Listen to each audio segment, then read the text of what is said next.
So for our little tour, we headed out with State Park Superintendent Al Pepito, who was nice enough to take us to the original MASH site and many of the other motion picture locations within the park.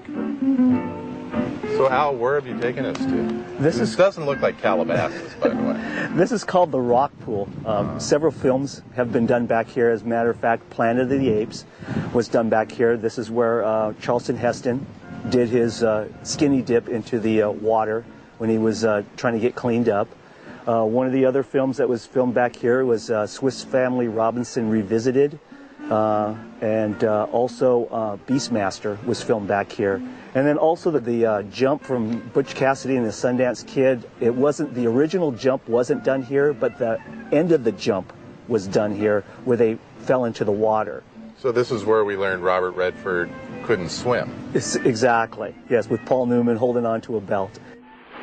All right. I'll jump first. No. Then you jump first. No, I said. What's the matter with you? I can't swim!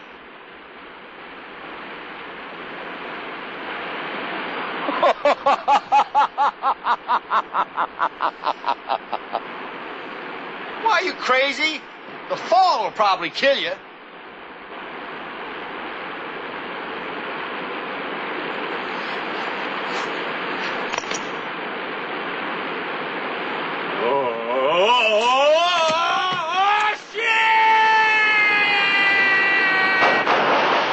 So this is the area, and again, this is about a mile hike from the lower parking lot or the gate, the West Craggs Road entrance gate, and it's a lot of families love to come here on weekends.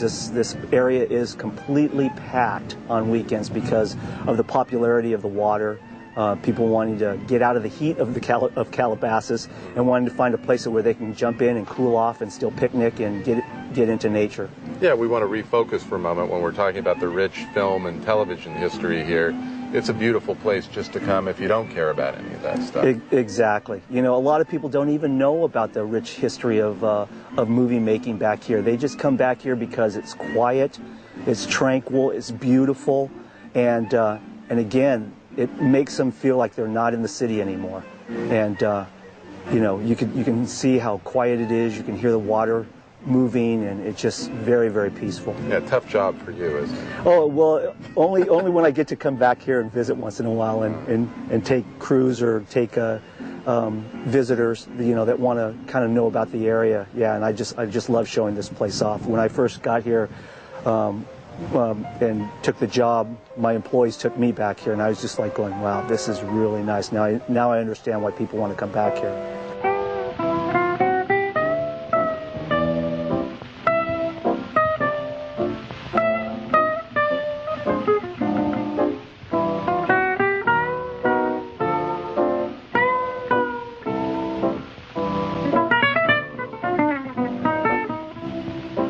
We're going to end our tour today here in the west end of the park, right? Correct. And where are we now? We are at Mr. Blanding's house. This was built in 1948 for Mr. Blanding builds his dream house. Mm-hmm. It's a fully functional house. It's got approximately 6 bedrooms and 3 bathrooms and a kitchen, and some of the walls were movable so that they can fit the cameras inside of it. And so when we took over this park, and they turned it into one of the office buildings. Mm-hmm. So talk to me a little bit more about the movie significance of this.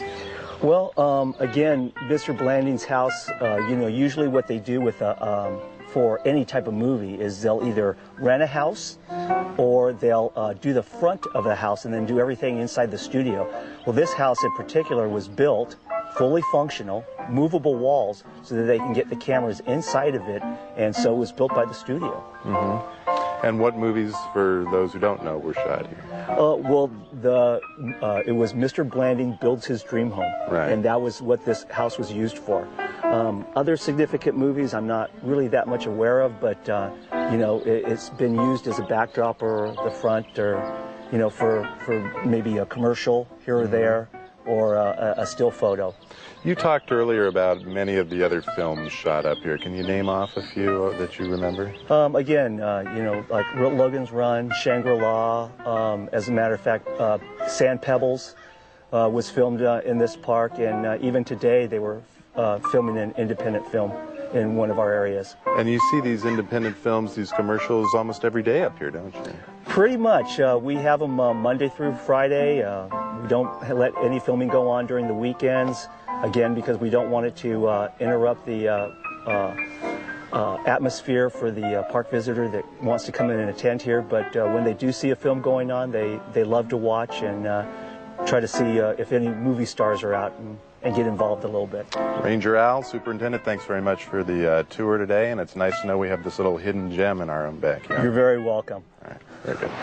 Well, that's going to do it for this edition of City Spotlight. We hope you've enjoyed the program. More importantly, we hope you'll pay a visit to the Malibu Creek State Park. In fact, next time you come here, by watching this program, maybe you'll just have a little bit better understanding of the rich TV and film history here in our own backyard.